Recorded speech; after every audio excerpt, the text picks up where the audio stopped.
For the first time in nearly 3 years of war between Russia and Ukraine, it appears that senior leaders are finally getting the message, and that reality is somehow breaking through, and they recognize that the war cannot be won and that a negotiated settlement is now on the table. We had actually just today, the prime minister from Poland, Tusk, has said, you know what, the negotiations could start as early as this winter, which basically means when Donald Trump comes into office. And that's a pretty big shift by itself, because Poland has been one of the more outspoken, anti any kind of negotiations with Ukraine and Russia. They've been wanting to pour more weapons in. There was some talk for a long period of time about possibly putting Polish soldiers into Western Ukraine, etc. Now then, what's changed, of course, is Donald Trump has come in, and as he's been saying, both in Paris and in every other venue since he's been elected, that the war is coming to an end. And now, finally, belatedly, people are starting to line up behind that reality. And to help us unpack some of this and find out maybe why this shift is taking place, we have Colonel Doug Macgregor, decorated combat veteran, CEO of Our Country, Our Choice. Doug, as always, great to have you back on the show. Well, thanks, Dan. Well, listen, we'll just start right off with that first bit there from Poland. Does it surprise you any that it's happened, or that it's taken this long, or how do you view the comment from Tusk earlier today? Well, I don't know about Donald Tusk. I've seen him on more than one occasion say things that he subsequently recanted. But I do think that there is a growing awareness among the elites, certainly, and increasingly in the electorates of Western Europe and Central East Europe, that this is a lost war, a lost cause. I don't think anybody disputes that. I don't know about these calls for ceasefires and these kinds of things, because, again, we haven't heard any framework. And the framework is very, very important. And whatever we want or what we think cannot be treated in isolation from the rest of the region. Probably what spawned all this, specifically to talk about a ceasefire, though Trump did talk about it a little bit during the campaign. It kind of had been quiet, really, as he's been focused on getting his transition team in order. But a couple of days ago, he was in Paris and met with Macron and Zelensky, and they were, of course, talking about the opening of the Notre Dame Cathedral. But behind the scenes, it was pretty clear that they're talking about what's next. And following this meeting, Trump actually was interviewed on American TV, saying that he's looking for an immediate ceasefire. And when asked what he meant by that, and is the money going to dry up, he had this to say. Should Ukraine prepare for less aid from the United States after you're sworn into office? Yeah, probably. Sure. You said you can end the war in 24 hours. You've even said you want to try to end it before you're sworn into office. You're actively trying to? I am. Have you talked to President Putin? No, I have not. You haven't talked to President Putin since you've been elected? No. Well, I don't want to say that, but I haven't spoken to him recently.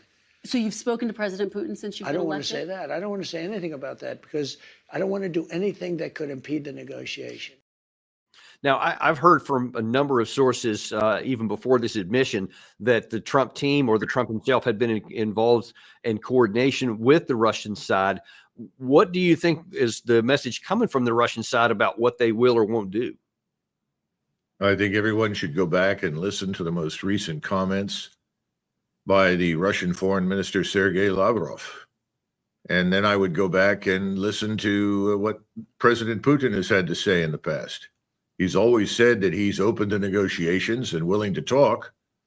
But I think people need to understand something, and that's not very clear that President Trump understands this. He's dealing with these phony statistics about the losses the Russians have taken, which are actually quite modest. The exchange rate between the Russians and Ukrainians is somewhere around 1 Russian for every 6 or 7 Ukrainians. And certainly in the last few months, it's been even higher as the Ukrainians have begun to collapse militarily on the battlefield. That's when armies in retreat or withdrawal take huge casualties, and that's been the case. Thousands of people being killed every week pointlessly because no one is willing to stand up and say what Donald Trump, I think, was trying to urge Zelensky to say, which is it's over. We need a halt to this. But the problem is that simply saying you want to halt to this isn't likely to have much impact on the Russians, because they will not accept any outcome of any negotiation that does not provide for neutrality for whatever remains of the Ukrainian state. That's been said repeatedly. They're very serious about it. And anyone who thinks they're going to negotiate with the Russians over what the land will look like in the future and who is going to govern inside Ukraine had better accept that proposition right up front. And I'm not sure that the Russians have heard that. Yeah, and in case anybody on the U.S./Western side hadn't, Peskov, the Kremlin spokesman, I believe it was just day before yesterday, reemphasized that the entry level for negotiations are all 4 of the oblasts that they negotiated or annexed rather in 2022. And of course, Ukraine still has troops on some of that territory. The Russians haven't gained all that back. So they say it has to start with all of that, and then Ukraine has to withdraw out of it. And of course, the declaration for no NATO. And if they're not even willing to talk about those two, then it seems that they're ready to go on. And to your point, here's actually what Lavrov did say just a couple of days ago. Had the coup in February 2014, had it not happened, and had the deal which was reached the day before between the then president and the opposition implemented, Ukraine would have stayed one piece by now with Crimea in it. It's absolutely clear. They did not deliver on the deal, instead they staged the coup. The deal, by the way, provided for creation of a government of national unity in February 2014 and holding early elections, which the then president would have lost. Everybody knew that.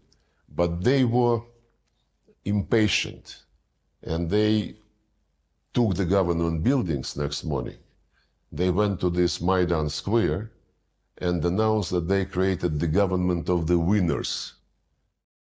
So I felt that was more important than some people may realize, because he was saying that Russia was willing to abide by that deal that was in, I think it was in January of 2014, that said early elections would, no, I'm sorry, February 2014, that early elections were going to be held, that their guy, Yanukovych, was going to lose probably, but then that there would be a national unity government. And he's claiming that they were willing to let Ukraine be a unitary state, even with Crimea in it, but because we didn't accept that deal, and then they tried to seize power by force, then he says that's when they made the decision to go to Ukraine. So in this case, do you think that Russia is willing to say, we're willing to negotiate a good deal, but it's got to be these minimum, and if it's not, we'll keep going again like we did with Crimea?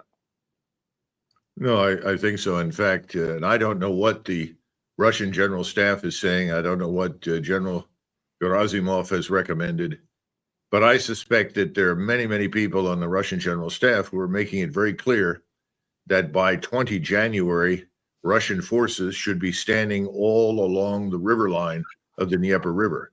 And I think that's where they're headed. That's where they want to be. That doesn't mean they intend to hold on to all of it or will claim all of it. It all depends on what the discussions turn out to be. The other thing is that if we think we are going to dictate to the Russians anything, we're very much mistaken. We're not. That's not how this is going to work. The other thing is, for any agreement to be reached, as a minimum, the states that border Russia and Ukraine will have to be part of that agreement. Obviously, that's not just Poland. That's Slovakia, Lithuania, Latvia, Estonia, and probably Romania or Moldova, and Hungary to some extent. In other words, we simply show up and say we want a ceasefire, and this is the way we see things in the future, is not going to go anywhere with Moscow. And I think we need to understand that. And recounting these false narratives, oh, the Russians are weak, the Russians have no choice, the Russians can't do this or that, they've taken all these horrendous casualties, all nonsense. It's not going to get you anywhere. I mean, you can preach that nonsense in the West to your heart's content if it makes you feel good. But the reality on the battlefield is very different. And that's what will ultimately decide the outcome. I think that's what President Orban in Hungary has tried to make clear. And I think there are some others. I don't know about the gentleman in Slovakia. He may or may not have joined in on that. But the bottom line is, I think most people know this is a situation similar to Napoleon Bonaparte and the Pope. Somebody said to Bonaparte about his intentions to annex something or to move into somewhere, either it was northern Italy or east of the Rhine. And somebody said, well, the Pope will never approve of this. And Bonaparte looked at the man and said, how many battalions has the Pope got? And I think at this point, it's put up or shut up. You know, either we are going to do something more than we say we will do, or we should sit down and have a no preconditions discussion and not turn this into a circus designed for propaganda at home. We do that too much. You know, George Kennan used to say that most of what we did in foreign policy, he thought was really for the folks back home to feel good about themselves and how great America is. You know, forget it. If that's what people think they're going to make out of this whole effort at ending the war on our side is going to fail immediately. Well, and that's one of my concerns, because we have the designated special envoy for Ukraine, General Kellogg, said on Fox News a week or so ago that he was for Biden's flooding the zone with this last, whatever it was, $6 or $8 billion to get as much stuff in there as possible, because then Trump could use that as leverage to compel the Russian side to something of our desire and outcome. And one hopes that that's also just for public consumption, that behind the scenes, Trump realizes that that's not going to happen. But that is a concern. Well, Dan, I share your concern, but I would tell you, having met and talked with at length President Trump on previous occasions, President Trump did not say those things. Whatever General Kellogg says is fine. It's not what President Trump has said. What President Trump says counts. And President Trump often allows people that are working for him to go out and say things that he may or may not agree with, using them essentially as trial balloons. And that may have been what he's allowed General Kellogg to do. So I would not assume anything at this point. I think President Trump is sincere, as he was when he said early on, I want the killing to stop. I think he does. I also do not detect and have never believed there's any hostility in Donald Trump for Russia. None. I don't think he sees the Russians in that purely negative light, the way the neocons want to depict Russia at all. So I think we should just not take any of these extracurricular remarks, is what I would call them, from anybody that is theoretically working on the National Security Council staff or working as a deputy national security advisor or anything else. I would wait for President Trump to speak. And I think actually, you know, and one of the things he did, that will make a difference. One of the things he did say, to your point there, in one of his Truth Social marks, was he said, I know President Putin can work with him. So he clearly does not envision any kind of hostility towards him. Now, that's what's been said publicly. One wonders what has been said privately to Zelensky, because he's the other important element in this. And one of the headlines that came out shortly after Trump has met with Zelensky is he said Zelensky is on board with having a negotiated settlement. But then when the media asked Zelensky what he thought afterwards, he seemed to try and walk that back a little bit by saying that, you know, you can't just come in and saying that the war, quote, cannot be ended with a simple piece of paper and a few signatures. Then he said, to ensure that there are no more Ukrainian losses, we must secure a reliable peace. Turning a blind eye to occupation is not an option. So he said, implying that he is not completely on Trump, because Trump is not, I don't think, saying anything that you're going to get an outcome that you like. But Zelensky seems to not be able to get that. And to underscore that a little bit further, yesterday, he makes these videos nearly every day. Yesterday, he went on his own YouTube account and added this. Сьогодні було кілька тем. Перше – запрошення в НАТО. Друге – мені подобається позиція Мерца. І це просто правдива, справедлива позиція, що для України несправедливо і неефективно воювати однією рукою.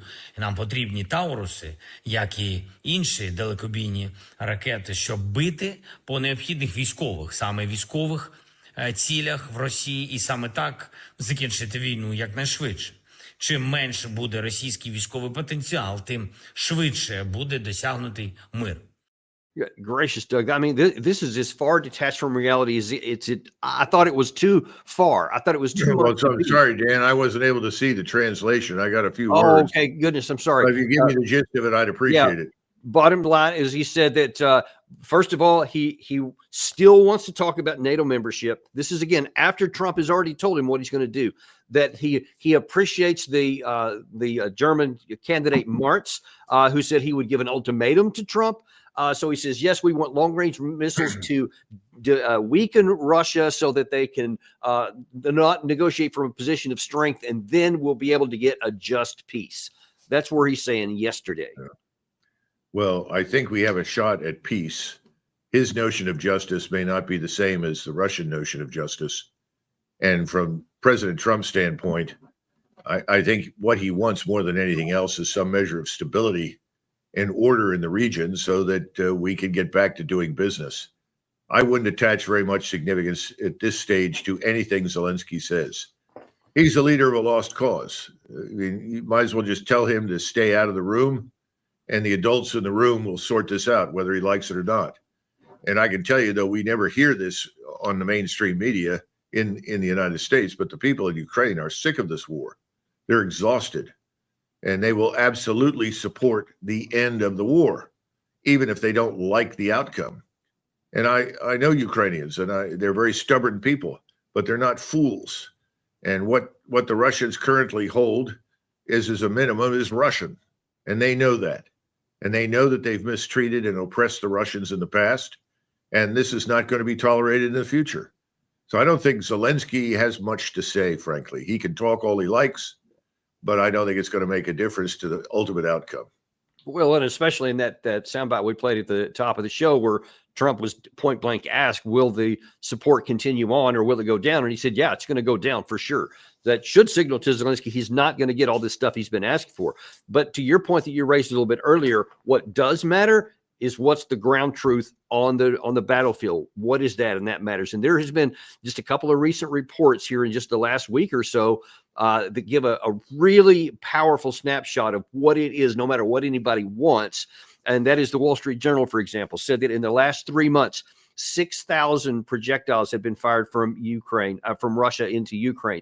And that's talking about drones, missiles, FAB bombs, and the like. 6,000. And that is 3 times higher than the number fired in the previous 3 months, 3 times higher than just the previous 3 months, and 4 times higher than the same number of months in 2023.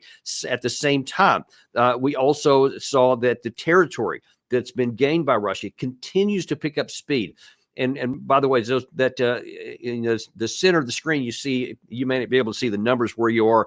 There was 50 square kilometers had been captured by Russia in June. And then every month thereafter, it continues to substantially go up to the last month is in November, 702 square kilometers of additional territory, which is 4.7 times more than Russia gained in the entire calendar year of 2023. And you see the pace is continuing to go up. Then you add on top of that the 100,000 desertions on the Ukraine side, the difficulty they're having manning, just even bringing more people in. And you just see everywhere you look, there is no basis for anyone to even have fantasies like Zelensky is having here, or any in the West for that matter. How do you account for such a dramatic contradiction between what is physically evident and the words coming out of so many people's mouths? Well, first, let's keep in mind that we're talking about an area that is roughly the size of the United States on the east side of the Mississippi. Or you're talking about armies marching across all the southern states and all the way up to Ohio and Kentucky and eventually up into Pennsylvania. This is an enormous area. And there are pockets of Ukrainians fighting in some of these woods. It's not meaningful, and they will be rooted out and killed and destroyed eventually. But the Russians are very deliberate about this business because, once again, they did not enter this war for the purpose of conquering Ukraine. That was always nonsense. They were never interested, and they're not interested in that now. They certainly do not want to have to govern and administer millions of Ukrainians. That's the last thing they want to do. The only people that they want inside Russia are people that want to be there, and those are primarily Russians. Now that has to be understood. I think the second thing is the contradiction has been there from the first day. All we have to do is roll back to February and March of 2022 and listen to everybody tell us the Ukrainians are winning, the Russians are incompetent, and they can't do anything. The Russians are losing thousands, the Ukrainians aren't taking any casualties. Listen, that was always wrong. It never had any basis in fact.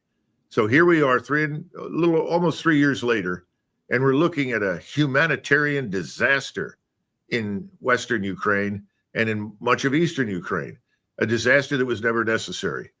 This is over as far as the Russians are concerned. They're happy to end it, but they're not going to surrender anything unless they get something on the table that guarantees their security.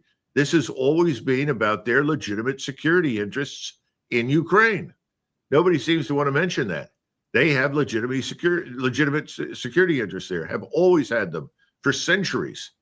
They're not going to surrender those. They're happy to let the Ukrainians go off and govern themselves to their heart's content. But there will be no NATO membership under any circumstances. There will be no foreign forces, no foreign bases.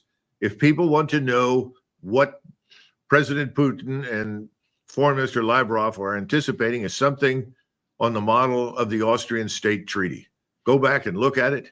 That's your model. That will work. And that would be very good for Ukraine, because then the Ukrainians could focus on what really is important, and that is building prosperity and economic strength and triaging this society that's almost completely destroyed. And there's a lot of people. Zelensky also in the last just few days has continued to resurface these claims by Keir Starmer and Emmanuel Macron about maybe we'll put Western troops into Western Ukraine as part of a negotiated settlement. But as you say, the Russians aren't going to do this. And here's one other thing that needs to be brought into borne by these people. See, those are the outcomes we want. We want to set the terms on something that we like or that's acceptable to our side. But here's the thing. Russia doesn't have to do any of those things. And let me show you why. This is the map of the current front lines here. And this is some of the southern part near the Pokrovsk area, which is right here. And you see that the Russians are really moving forward in all these different areas. I'm going to show you something from the Military Summary channel this morning that's going to be talking about something that was happening right in this area here where the Russians continue to move up to get closer to Pokrovsk here. But you see that they have been making territory advances in a lot of places. And the Ukraine side is in danger of having a large area cut off here because Russians are making progress up the middle and on the flanks. But watch this clip here from Military Summary channel about what the possibility of coming next right here is. Other sources are saying that the Russians, as a result of offensive operation, managed to establish complete control over the settlement of Shevchenka, and now the Russians have no barriers to move further in the northern direction and to begin the battle for the city of Pokrovsk. So basically, the Ukrainian defense of Pokrovsk collapsed completely. Without showing any resistance. The Ukrainians had enough of time to prepare additional fortifications and strongholds, but now we see that the Ukrainians did nothing during the previous days, and most likely the city of Pokrovsk could fall very, very soon, very, very fast, and this might be the fastest battle ever since the beginning of the special military operation.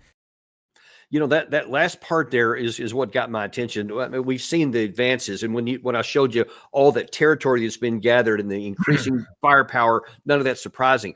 But that Ukraine has had all this time, when people have known for months that Pokrovsk was the target for all these operations, and yet they still have not been able to, or they have not been willing to make defensive fortifications. So that also could fall pretty quick, which could literally unhinge the entire southern part of the Eastern Front. So when you see that kind of situation on the ground matched with all these other realities we're talking about, how much longer do you think Ukraine can continue to offer resistance?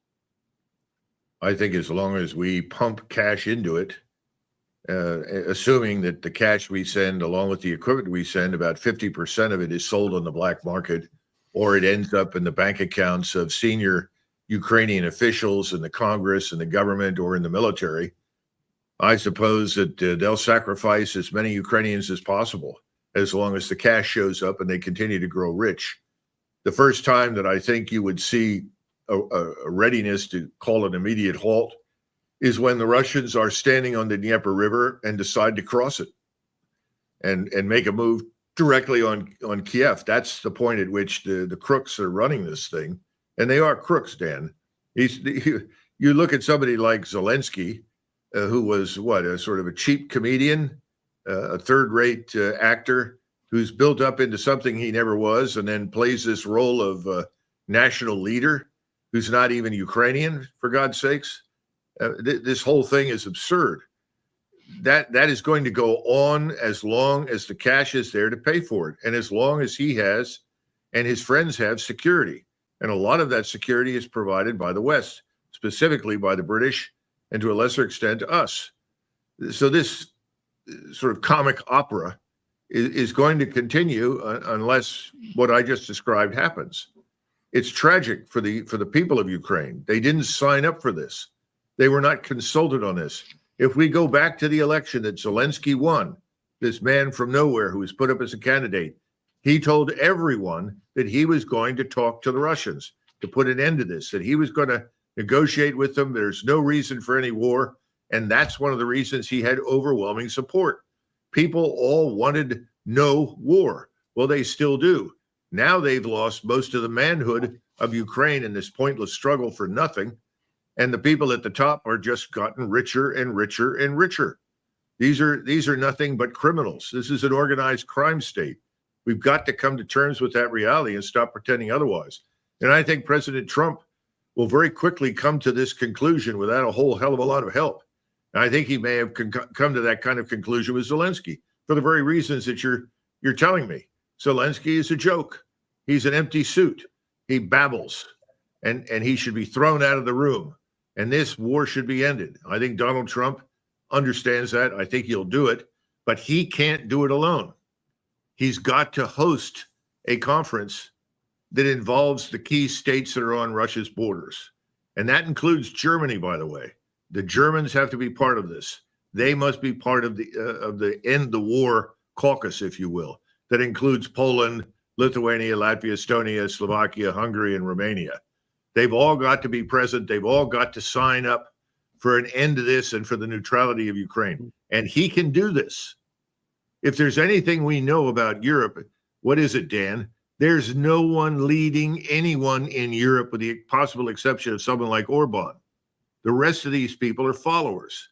And I guess you have to point to someone like Starmer as an outlier because he thinks he's safe sitting on that island, punishing his own population and hurling rocks at the Russians. I don't think he is, and I think you ought to shut up. But that's his position. He thinks he can do anything. This has got to end. And I think President Trump is the man to do it. But he's got to pursue this differently from what most people have anticipated. This is not an imposition by Washington. He has to be someone who herds the cats into the room and comes up with this agreement based on what he says. And he's got to say, this must be neutral. You know, that is the critical point. I wish you had been the one that was selected as the envoy, because I'd really like for you to be running that kind of stuff up there. Or at the very least, I hope that someone's paying attention. Well, remember, President Trump will make the decisions, and stop wasting time listening to others that are on the staff. He will make the statements. He will make the points. And when he does, listen carefully, because I think he is a very reasonable man, and he is a realist. He is not in fantasy. He's not living on Fantasy Island like most of the Hill. Yeah, I remember that from your time working with him toward the end of his first administration, when you had worked out a plan that met his intent of how to get out of Afghanistan, and then that got subordinated or cut under the knees, cut out from it by others. But don't want to rehash all that right now.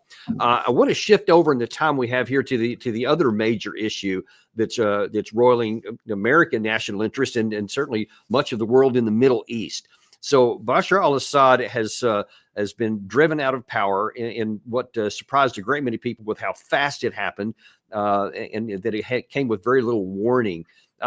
Just first of all, I just kind of wonder what your observations are and your understanding of why the Assad regime fell so fast now. Well, there are a lot of people out there telling various stories about it. You've spent time in the Middle East, so have I. You know the lay of the land. You can, as the Israelis have discovered, as we've discovered, buy off large numbers of people if you're smart and you're patient and you know who to talk to. You know, this should not come as a big surprise. So I'm sure that large numbers of officers and probably senior NCOs and soldiers were purchased right there at the beginning or in the months leading up to it. So that's not surprising. The second thing is we've practically destroyed Syria. The only income-producing capability on Syrian soil is up in the area that the Kurds control and that we occupy, the oil fields. And that oil has been sold on the black market and spirited down to Israel. And the Kurds have benefited enormously from that because they want to build their own independent state. And that's not lost on anybody that knows the region right now. And that's another issue we should address in the future. So I don't think we should be very surprised by it. In fact, the big income generator, if you will, was drug trafficking in and through Syria, largely championed by the Syrian army, because they just haven't got any cash. They haven't got any money. The place is impoverished. So the fact that it fell apart quickly was not surprising, but it was done in a way that I don't think we, not necessarily us, but certainly not the Russians or the Iranians anticipated. And it was a master stroke. Now we'll talk about this master stroke strategically, what it means for the two principal winners. One is Mr. Netanyahu, and the other is Mr. Erdogan, because those are the two standout, beneficiaries of what's now occurred. Yeah, and I definitely want to talk about both of those, but before we do, that there's one other entity that wants to set up and say, no, that actually we're the ones who did this. This is a great deal for us. Here's what President Biden said when asked to explain how all this happened. For years, the main backers of Assad have been Iran, Hezbollah, and Russia. But over the last week, their support collapsed, all three of them, because all three of them are far weaker today than they were when I took office. Our approach has shifted the balance of power in the Middle East. Through this combination of support for our partners, sanctions, and diplomacy, and targeted military force when necessary, we now see new opportunities opening up for the people of Syria and for the entire region. Yeah, I'm not sure that I see a lot of opportunities for the Syrian people as a result of all of our militant policies over the years here. How do you see that? Well, no one in Washington cares about the people living in Syria any more than they care about the Ukrainians. Let's be frank. People in Washington and the CIA and at the top of the government, and to a lesser extent, their big supporters on the Hill and big donors are engaged in a strategic chess game, and they're very proud of themselves. And they think that they've won in this master stroke. So listen, he's telling you somewhat the truth. But this really began under Obama. Obama was the architect. I don't want to say he was the architect, but this all began under him. And the whole process of repurposing the Al-Qaeda, ISIS terrorists, reforming them, rebranding them, and representing them in a new form that could be useful to the West, to Europe, and the United States is what's happened. Now, I think we're going to be surprised about the long-term consequences. Remember, ISIS was also something that was dear and near to the heart of President Erdogan in Turkey until suddenly ISIS began to turn on them and on others in the region. And slowly people saw the wisdom of driving it out. Well, it was never completely exterminated, and it's almost impossible to do that in the Middle East. The Middle East is a place with lots of porous borders, lots of patrons who are willing to support various factions. So you're never going to crush any of these organizations, whether it's ISIS or Hamas or Hezbollah, completely out of existence. But I think what he has said is that the desire is to fundamentally change the Middle East. That has happened. And we need to talk about that because Americans are not in the least interested in most cases. And they're going to watch as this may come back to bite us and everybody else in the future. Uh, Before we look at the Israel and Turkey specifically, I want to look at the instrument that was used by all those who were supporting him, and that is HTS and Jolani. And I wonder if you could tell us a little bit about what you know about him and what you think could happen later, because just a real brief, in the 2004-5 era, he actually fought against the United States as part of the insurgency in Iraq and was put in jail there for a while, and then later became affiliated with al-Nusra, the al-Qaeda affiliate, then later with ISIS, then kind of repudiated them. Now he's saying these days that he's a moderate guy and that he's not going to persecute the Christians or the Druze or any of these other folks. He just wants to govern effectively. First of all, do you think that he has actually changed, and what do you think is going to happen with him going forward? Well, Dan, I'm not an Arabist, and I don't claim to be an expert on events and peoples in the Middle East. My view of all of this is largely strategic. He's a useful tool right now to us, more specifically to President Erdogan. He was turned, if you will, with what? Cash? Promises of power and influence. I mean, this is a man who led a group of people that just a couple of years ago were selling women on the streets of towns in Syria for $10 a piece. This is someone who has been active in the beheadings, the mass rapes, the mass murder of anybody that he and his band of Islamist thugs didn't care for. These are the people that, you know, most Americans would be repelled by if they looked at it very closely. But they turned out to be useful to us. My point is, I don't think anything's changed in his mind. And I think now he's very focused, once again, on the things he was focused previously on. And that is going back into Iraq. And we need to understand that. Once they've gained control of most of Syria, then it will be northern Iraq. And they're already moving in those directions. And I think the Iraqis know that. This is a major war developing. Now, how far will he get? Well, he has the backing of Turkish military power. He has the support in terms of close air support of Turkish armed drones. And there are Turkish intelligence officers who are not just helping to guide him and move his forces where they can make great gains in a short period of time. And you know what the desert is like. You can go a long distance very quickly in any number of places. It may or may not mean much. But the point is, this is not a new Renaissance man. These are not diversity sensitive people. That's all nonsense. That's for external consumption. I saw this kind of nonsense go on in the Balkans with the Kosovo Liberation Army, which was nothing more than a Stalinist drug mafia. And that certainly was transformed into Jeffersonian Democrats. You know, we do this all the time. Whoever the enemy is demonized, and whoever is doing our bidding is suddenly a liberal Renaissance character. It's a lot of nonsense. This is all about power. And the power is now split largely between Israel and Turkey. Okay, yeah. And let's actually look one camp or another. Let's look at that then. Now let's go in the Turkish area first. So overnight, I think the Syrian National Army, which is a Turkish-backed group, has taken Manbij and are threatening to take even more territory that is currently, or has been anyway, operated by the Syrian Democratic Forces and the Kurds. How far do you think that the Turks want to go in there, and will the Turkish armed forces themselves actually end up being engaged?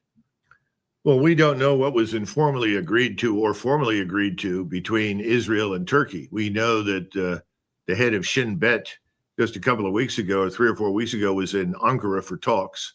And a lot of us looked at that and surmised that something was happening, but we couldn't quite put our fingers on it. This was a grandiose plan that was hatched in order to decapitate everybody's enemy. Who's everybody's enemy? Iran, its proxies, Hezbollah, the Shiites. And so you have the Sunni Muslim leader of the Sunni Muslim world, de facto, the leader of the Muslim Brotherhood, Erdogan, who has sat down now with his Israeli counterparts, and the Israelis want this thing called Greater Israel. And he's taken the position, that's fine. You can have Greater Israel. This is what we want. Now, I don't know where that line of demarcation between where Turkish power and influence ends and where Israeli power and influence begins. But I can tell you that the effects of the Islamists and Mr. Erdogan, who's backing them, are being felt now in Jordan and all the way to Egypt. And they're starting to make their presence felt down in Iraq.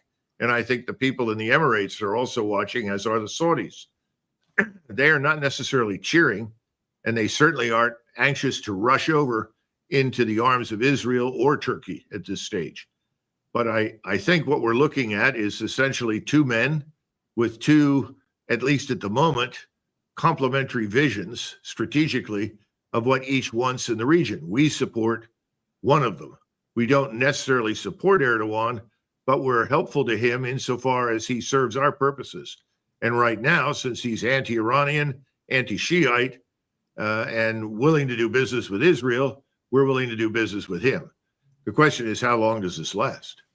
And one of the other questions, especially when Trump enters office here, is what to do about the U.S. troops in Syria, in the area where the Syrian Democratic Forces, and what does he do with the Syrian Democratic Forces themselves? Does he just abandon them? Does he say, y'all just got to make your own deals? How does Trump manage that? Because there's some feedback, fallback, pushback that could come as a result of that because of how long we've been there. Though sure. You and I have been arguing they should leave for a long time ago, but that's what he's going to have to face. How is that going to work out? Well, the Kurds, of course, if you look at the map, and it's largely accurate, you have it's usually in yellow. I can't really see the map that you're showing, or maybe it's green now. I don't know which it is. But the point is that the western, southwestern, northeastern, southeastern and northeastern portions of Syria are largely under the control of Kurdish fighters, Kurdish independence fighters. They were anti-Islamist and did cooperate on a limited basis with Assad when it was in their interest to do so because they didn't want to fall under Turkish hegemony. Well, now that's gone. Assad is gone. The forces that he commanded are gone. And what they have on their flanks are Islamists, Sunni Islamists, Arabs, Uzbeks, Tajiks, Kazakhs, and so forth, professional jihadists. And they have the Turkish military. And if there's one thing that President Erdogan would like to do, and I think most Turks would like to see, is the Kurdish threat to Turkey eliminated. And as long as you have what effectively amounts to an independent or autonomous Kurdish state, this is something that the Turks cannot possibly tolerate over the long run. Now, that means that the Iranians, and some of the Kurds are Shiites, the Iranians will undoubtedly offer support to the Kurds at this stage of the game. Whether or not that will help much is unclear. We'll be in a difficult position because we have told the Kurds that we're going to support them. And we have, but it may turn out to be in our interest to leave, in which case we're turning them over and the region over to the Turks. This is the kind of thing that we don't really understand. And right now, and I just want to throw this out so people are aware of it, there's a lot of evidence to suggest that Azerbaijan and the Turks, the Azeri Turks in Azerbaijan, are virtually identical with the Turks that live in Anatolia, are looking at seizing the corridor that is controlled by Armenia right now that links Azerbaijan with Turkey. Mr. Erdogan refers to Azerbaijan and Turkey as two states in one nation. Azerbaijan is very close and has done a lot of work with the Israelis. The Israelis have supported them in their war against the Armenian Christians. And I suspect that in any real knockdown, drag-out war with Iran, that the Israelis will utilize the bases and locations inside Azerbaijan to ensure that there is a strong second front against Iran, or in Azerbaijan against Iran. So this is rapidly spreading and becoming finally a truly regional war, but it's still on the escalatory ladder. It's at the low end right now, but it could rise very, very quickly, almost overnight. And the Israelis are now eyeing Damascus. That too was identified as part of the Greater Israel Project. Yeah, that's actually where I wanted to go next. In fact, the news this morning is that Israel has been on its massive bombing campaign, wiping out the Syrian Navy and wiping out a lot of their military bases, their armament capabilities, tanks, artillery pieces, ammunition storage warehouses. Literally, they're just taking out everything militarily. While, if you can throw that other map up there, while they're starting to move beyond the Golan Heights and as you say, in the direction of Damascus, it's unclear right now. And the Israelis have said nothing about what their territorial ambitions are. But how far do you think they could go in there? And is there a risk for them overextending and having too much of an appetite? Well, if you look at Damascus, its location, it's actually quite close to the Israeli border. You can drive to Damascus on a good road in an hour, maybe a little more, but not much. So reaching Damascus quickly is not difficult. There's also not much between the Israeli border and Damascus. There are some villages, but they're very small, inconsequential. And from the Israeli standpoint, you could brush them off like you would fleas. The problem is that Damascus, like Jerusalem, is another great city in the Muslim world. These are places that are part of Islamic civilization, just as Baghdad was, so is Damascus, Cairo, and of course, Jerusalem. So I don't know what kind of effect that would have. That's a question you'll have to ask Mr. Netanyahu. I'm sure he would love to take Damascus and hold it, but would that suddenly interrupt his good relations with the Turks? I suspect it probably would. So it's hard to tell. But the point is that the Greater Israel Project that I would argue just a couple of weeks ago was DOA has now had real life breathed into it by the collapse of the Assad regime. And remember, we have puppets in Cairo and we have a puppet in Jordan. These puppets are paid off handsomely, and they are obedient to our will with regard to Israel. Now, Sisi is an amazing man. I'm surprised he's still alive because his population wants to go to war. I'm sure he has good security, and he's probably killed everybody that could possibly compete with him. But I wouldn't rule out that he could suddenly vanish from the screen if he continues on the same path, because right now he is purely a U.S.-Israeli puppet. Abdullah is in a different position. He's hostage to the Israelis for water for his country. The Israelis can cut off the water, and suddenly millions of people are going to die of thirst in Jordan, frankly. So I think Jordan is going to remain in this uneasy position, but the Islamists don't care about those things. And the Islamists will penetrate that Jordanian border as though there's nothing there. And once they move into that area, you could see chaos in Jordan as well. The point is that Israel has to be careful because what they think they can take and digest could, as you point out, be too much at this stage. And they could end up with more trouble on their flanks than they think. Remember that Hamas is not dead. It's been severely wounded, but it's not dead. And they have not succeeded in killing or driving out all of the Palestinian Arabs in Gaza. And they still want to do the same thing to the people living on the West Bank. Right. Because you only have so many forces, you can only stretch them so far. But the assumption has always been that people in the Middle East can be bribed, bullied, or bombed into submission. Well, I think the bribing and the bullying has reached almost its limits, and the bombing now has a serious effect, but I don't think the effect is going to be quite what it's been in the past. You're running out of really weak opponents and adversaries. You're going to start seeing some real resistance. And I'm talking primarily about the Iranians, their proxies in Iraq, as well as Kurdish elements and the Turks. These are serious people. They'll fight. It could get very, very bloody. Now, again, from an Israeli standpoint, they always look at their neighbors and celebrate whenever they kill each other. But the question is, what happens when that stops? Yeah. What happens when some new modus vivendi is reached?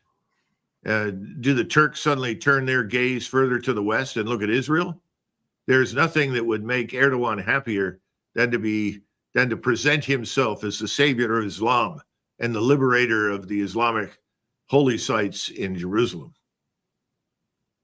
Well, we'll certainly have to wait and see how that happens. And pray that it never comes to fruition. That just remains a distant aspiration. In the last few minutes we have here, though, I want to look at U.S. interests in particular. One of the things I've been arguing since really the first Trump administration all the way through has been our troops in Syria and Iraq especially are nothing but points of vulnerability, and we need to withdraw them all. But apparently that's not the view of the elite foreign policy, so-called, in the United States. And the outgoing administration seems to want to put a card on the ground here to say, hey, incoming administration, keep your hands off the troops there because they're desperately needed. Here's what Jake Sullivan said in trying to make the case to keep the troops there. We have a presence both in Iraq and in Syria. That presence in Syria is there to work hand in hand with local partners to continue to suppress the threat that ISIS has posed going back many years now. And we've had significant progress in that fight just even in the last few months. Major players taken off the battlefield, large-scale degradation of those ISIS forces.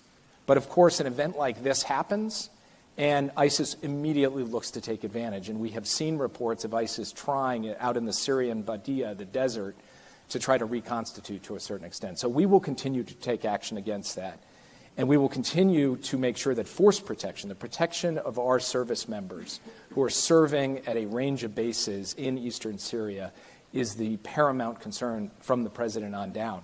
The threat to those service members is not just from ISIS or from this violence. It is also from Iranian-backed Shia militia groups who themselves could try to take advantage of this. And so we are also doing what we believe we need to do to prepare for, deter, and protect against any potential attacks from that group of actors, which of course we have seen over the course of the past few years, and which we under the Biden administration have responded to at several points with direct strikes against those forces, both in Syria and in Iraq.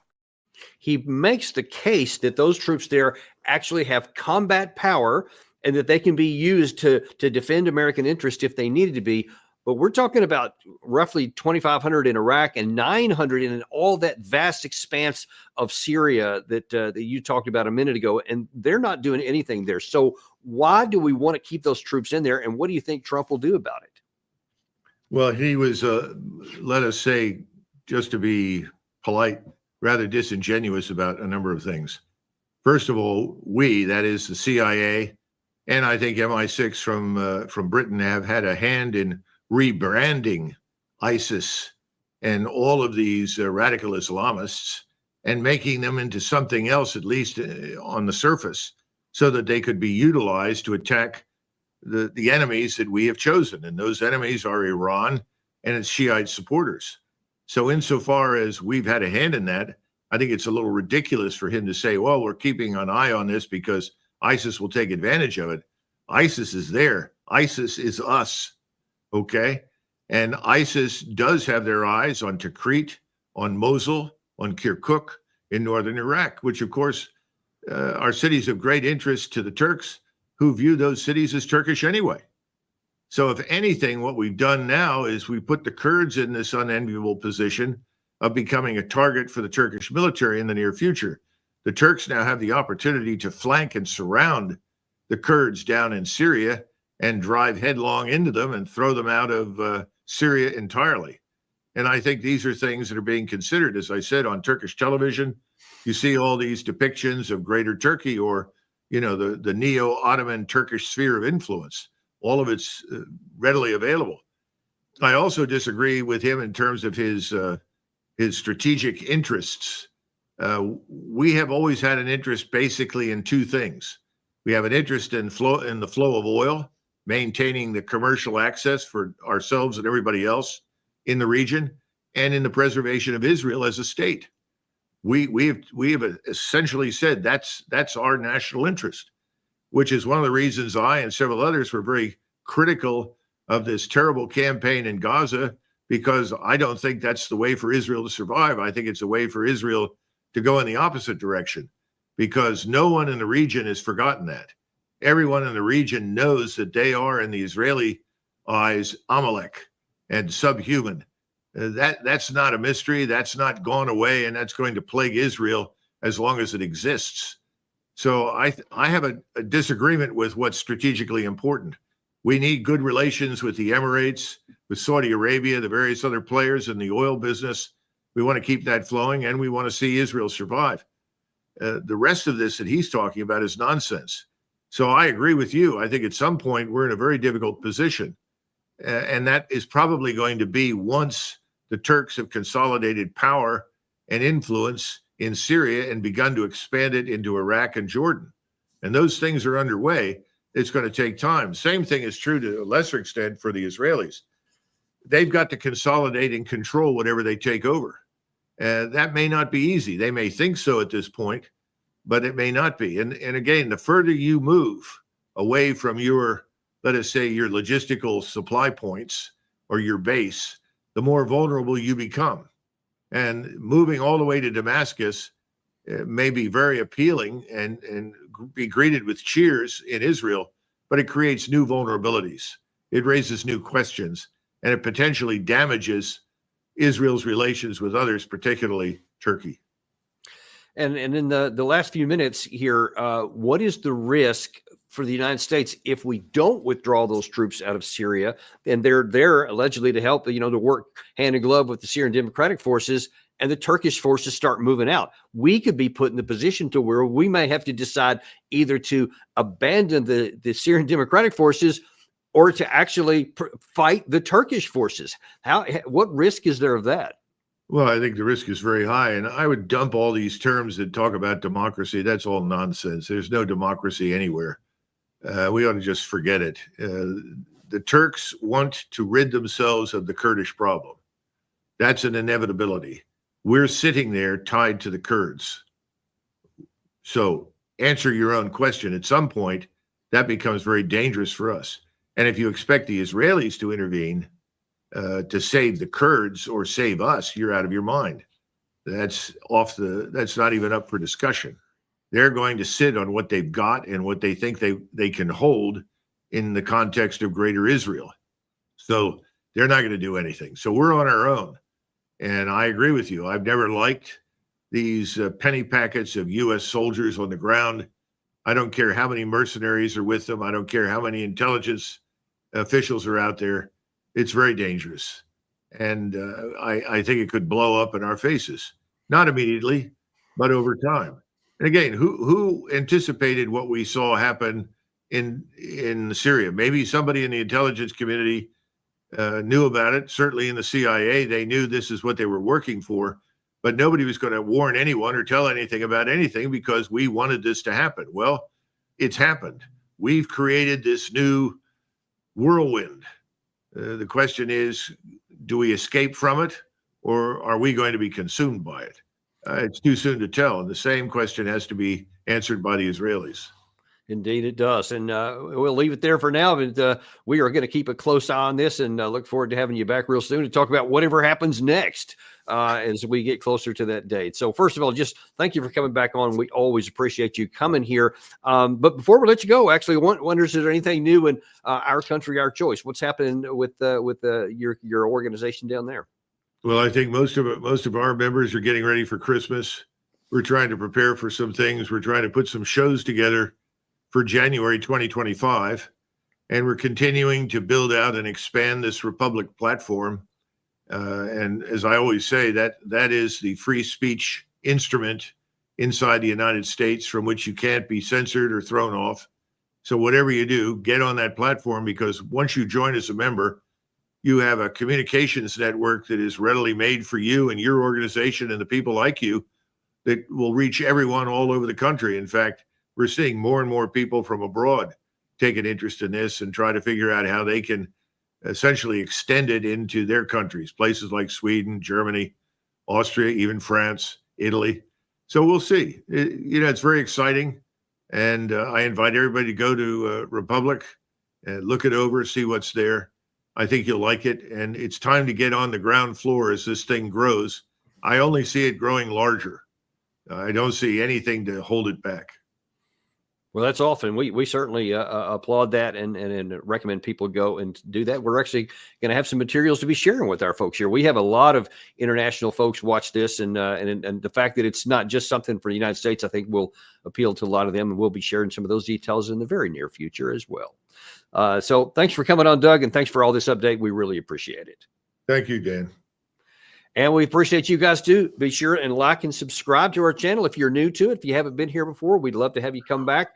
Also, let you know that at 3 o'clock this afternoon, U.S. Eastern time, Larry Johnson's going to be coming on, and he's going to look at the back at this situation in Syria from a different lens and perspective of, has the U.S. been supporting freedom or sponsoring terrorism in this situation here? The answers may disturb some people, but if you want the truth, turn back in today at 3 p.m., and we'll see you then on Daniel Davis Deep Dive.